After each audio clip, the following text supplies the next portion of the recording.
Hey guys, welcome to my channel. If you enjoy watching and want more, go ahead and subscribe. I keep things simple, helpful, and easy to understand. Let's jump in.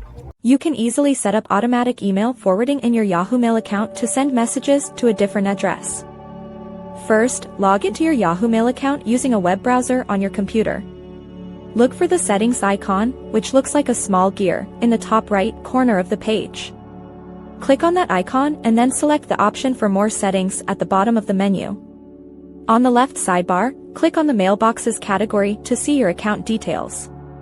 Under the Mailbox List section, click on your primary Yahoo email address.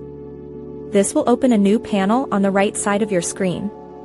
Scroll down until you find the section labeled Forwarding. Type in the specific email address where you want all your incoming Yahoo messages to go. Once you enter the address, click the Verify button to proceed. Yahoo will send a confirmation email to that destination address to ensure you own it.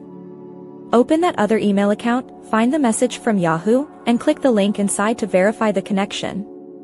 After you successfully verify the address, your Yahoo Mail will start sending copies of every new email to your chosen destination automatically. If you ever want to stop this process, just come back to these same settings and remove the address. This feature is perfect for managing multiple accounts in one place or switching to a new provider. It saves you the trouble of checking several different inboxes every single day. Just remember that this only works for new incoming mail and will not forward old messages in folders. Thanks for watching. Please like and subscribe.